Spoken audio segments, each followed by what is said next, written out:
President Obama sticking to deadline in Iraq. When President Obama approved a plan to withdraw combat forces from Iraq this summer, it was based on the assumption that a newly elected government would be in place by the time Americans headed home. But 14 months later, that assumption is exploding, but the plan remains the same. The delay and messy aftermath of the Iraqi election mean it may be months before the next government is formed, even as tens of thousands of American troops pack up to leave. Yet Mr. Obama has not had a meeting on Iraq with his full national security team in months, and the White House insists that it has no plans to revisit the withdrawal timetable. The situation presents a test for Mr. Obama's vow to end the war, perhaps the most defining promise he made when he ran for president.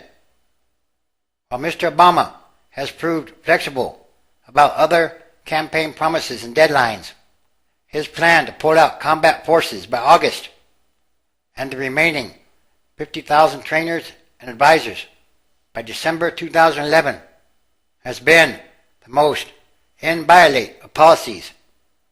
By sticking to the deadline, Mr. Obama effectively is abandoning the thesis he adopted on the recommendation of military and civilian advisors in February 2009 that a large American military presence was needed long enough to provide stability during the post-election transition.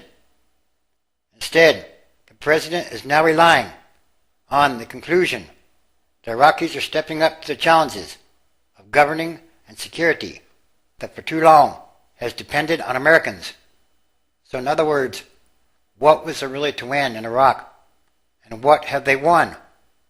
Is Iraq better off now than it was before the United States invaded it or occupied it in 2003?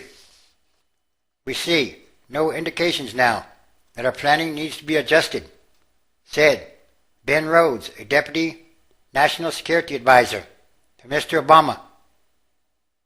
We did anticipate an extended period of government formation and recent Iraqi-led missions with Americans' help that have killed leaders of al-Qaeda in Iraq show their growing capacity to provide for security, which of course is critical to ending our combat mission at the end of August. For Mr. Obama, shifting the deadline would prove complicated for both logistical and political reasons.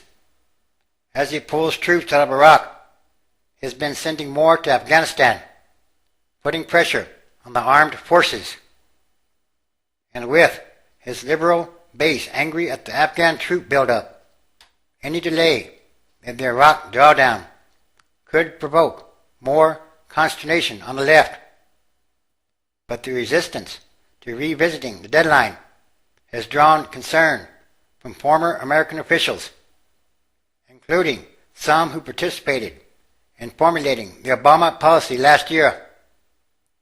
The original plan anticipated Iraqi elections in December and the formation of a new government at least 60 days afterward. Instead, the elections did not take place until March and produced a near tie between the parties of Prime Minister al-Maliki and former Prime Minister Alawi, and now the two are fighting through the courts and recounts. Ryan C. Crocker, the former American ambassador to Iraq, who was appointed by the last president and later made recommendations to Mr. Obama regarding the drawdown, said the administration should consider extending the August deadline. I am a little bit nervous, said Mr. Crocker. The elections were later than expected, and there were very close results between Maliki and Alawi, which suggest it's going to be a very, very long process. We may not even have a new government until with the August deadline. I'd like the U.S. to retain the original flexibility, he also added.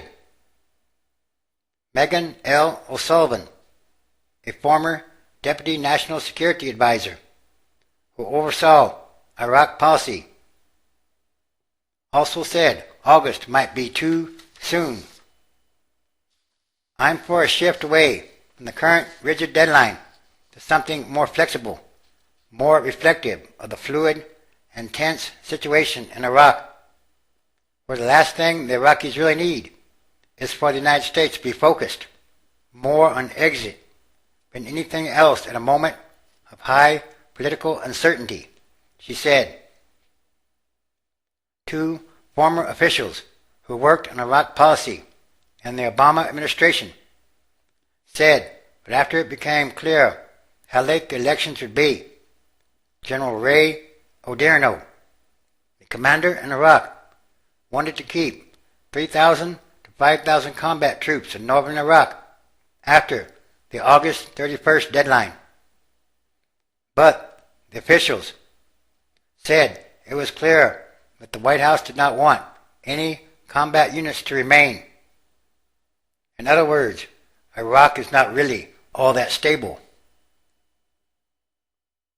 General Petraeus, in an interview, said the remaining force is still a substantial number that should be capable of handling the situation. The whole process of drawing down and getting to the change in the mission is on track. Some military analysts who have favored higher troop levels in Iraq in the past agreed that the current timetable still made sense. Michael E. O'Hanlon, a scholar at the Brookings Institution, said staying longer would mean only that Americans could be enmeshed in deciding between Mr. Maliki and Mr. Alawi. I don't see why we should be picking sides in a top-down civil war, he said. Or, in other words, Iraq is still in a state of civil war. Are things really any better than they were before the invasion of Iraq in 2003? That would probably be a very good question. And again, there's something much more going on here. Everything is connected. Everything is numbered. These are more signs of the end times, transition days. Transition is a continuing daily process. Everything that must change for the better, rapidly or quickly. These are more signs.